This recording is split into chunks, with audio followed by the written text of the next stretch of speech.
mesdames, messieurs, rencontrer Serge Luc, c'est toujours l'assurance de passer un bon moment. Alors d'abord parce que c'est un très grand professionnel et on est sûr qu'il fera le maximum pour que l'événement qu'il mène soit réglé au millimètre. Ensuite parce qu'il a une vision et des idées techniques qui lui permettent d'aller à l'essentiel, toujours en phase avec les besoins de ses clients. Et puis enfin parce qu'il aime la vie, parce qu'il aime ses amis.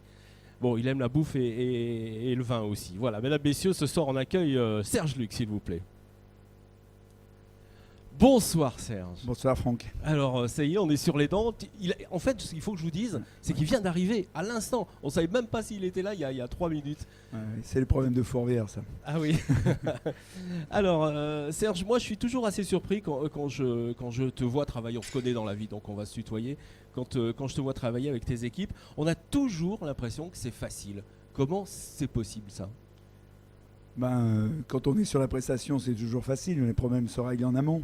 Ouais. Mais des fois, c'est douloureux quand même. Alors c'est quoi ton travail ? Dis-moi, c'est quoi ton travail ? Notre travail, nous, c'est d'être au service de nos clients et sur tout ce qui est technique, qui passe du son, de la lumière, par le décor, et j'en passe, et surtout la vidéo aussi, de plus en plus. Et ça commence dès le début de l'événement ? Je pense qu'aujourd'hui... puisque la technique coûte cher en général, on est en général au cœur de l'histoire et on est vraiment au départ. Et si on a des bonnes solutions, on arrive à trouver des bons compromis. Mais il y a un dialogue qui se fait avec l'organisateur et tu lui trouves toujours des solutions, c'est ça ? On essaye, vu l'expérience et puis surtout qu'on n'aime pas faire des copier-coller puisqu'on aime bien imaginer chaque fois.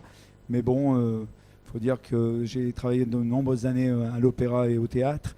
Et à l'époque, on n'avait pas beaucoup d'argent, donc on trouvait des solutions. C'est toujours comme ça que ça se passe. Idée Technique, c'est aussi un atelier. Vous pouvez fabriquer à la demande aussi pour les clients ? Oui, on fabrique essentiellement des décors, aussi bien des décors de théâtre, des décors d'opéra, et de plus en plus des décors d'agencement de gros stands. D'accord. Voilà. Et alors, ce qui est incroyable, vous avez un logiciel en 3D. Là, vous avez un spécialiste aussi qui vous fait tout ça en immersion. De toute façon, aujourd'hui... on ne peut rien faire tout seul. L'informatique va 2 fois trop vite. Pour moi, beaucoup plus encore. Mais oui, on a un bureau d'études qui font toute la modélisation. Aussi bien, ça dépend quelle sorte de projet. Mais on travaille avec les plus grands logiciels, oui. Il n'y a aucun problème. Et on a des rendus vraiment proches de la réalité. Alors, tu sais Serge que les internautes nous posent des questions, donc on a une question qui vient d'arriver, c'est Béatrice qui nous pose la question. Est-ce que Idée Technique se déplace de partout ? Il essaye, oui. Et vous allez de partout sur tout le territoire ? Sur tout le territoire, oui, puisqu'on travaille aujourd'hui essentiellement à Cannes, à Monaco, et puis pas mal dans la région parisienne aussi, dans des lieux d'événements et d'expos. Alors Serge, moi je sais que tu es impliqué aussi bénévolement dans pas mal d'associations, notamment dans ton village, à Besnay. C'est une de tes valeurs aussi, ça, les amis, le village de toute façon, il faut travailler beaucoup, il faut rigoler et passer des bons moments dans son village avec la famille et les amis. Et c'est mon village qui m'a donné envie de faire le métier que je fais aujourd'hui. Donc j'essaye de lui rendre aussi. Et tu travailles aussi avec tous les villageois, ils sont tous autour de toi pour cette fête de la cerise. Oui, une petite semaine tous les 4 ans, je suis au village et j'installe mon bureau au premier étage du bistrot. Et puis voilà, ça se fait bien.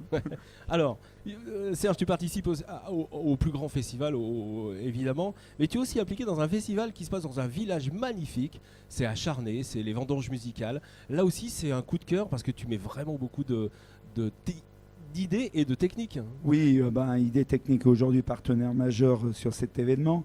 Mais en fait, ça vient aussi grâce à des amis. Un de mes meilleurs amis m'a fait rencontrer Olivier Mars. Et je l'ai invité à Luna il y a quelques années. Après 2-3 verres, ils m'ont fait parier qu'on ferait pareil à Charnay. Je vous avais dit qu'il aimait boire aussi. Puis voilà. J'ai dit oui, on le fait maintenant. Et on va organiser la 3e édition cette année. Et là aussi, il s'installe dans le bistrot d'en face. Il travaille d'en face. Il a la scène juste en face de lui. Dans la salle des fêtes, à la place de l'emplacement des chaises. Comme ça, on ne va pas me chercher dans le placard. Et tout va bien et on avance. Charnay reste... quand même un festival sur 2 jours maintenant. Qui prend d'ampleur, oui, bien sûr. Cette année, j'espère bien qu'on va passer la barre des 5000 spectateurs. Et puis, il n'y a pas de raison. Il n'y a pas de raison. Avec une belle affiche comme ça, les affiches viennent d'arriver. Elles sont pas mal, les nouvelles affiches. Oui. En tête d'affiche, nous avons Les Innocents le vendredi soir et Marinaquet le samedi soir. Et sans oublier des coups de corps comme Radio Elvis et bien d'autres encore.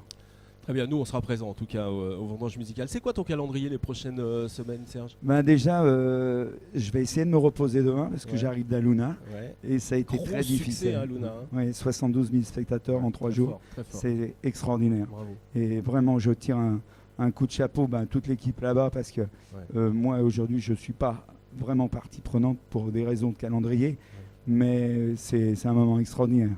J'y étais depuis mardi et je peux vous dire que c'est un bonheur partagé et les artistes repartent. Ils ne croient pas voir un truc pareil dans un camping. C'est énorme. Vous avez toutes les images sur internet, vous pouvez aller les voir. C'est pas mal fait. Merci en tout cas Serge Luc de t'être arrêté ici. Je voudrais juste qu'on dise un petit peu sur Maxime qui fait un travail formidable aussi. Il a vraiment bossé encore une fois ici. Maxime, c'est ton fils. Hein. Oui, on verra. On verra, mais je sais qu'il est bien bosseur et ça me fait vraiment plaisir. Alors là, et puis il est tout jeune donc. Voilà. Il a le même âge que quand j'avais commencé, donc j'espère qu'il fera une grande route. Il ira encore plus loin. J'espère bien pour lui. Merci Serge Luc, ça m'a fait plaisir de t'avoir ici sur ce plateau. À très bientôt.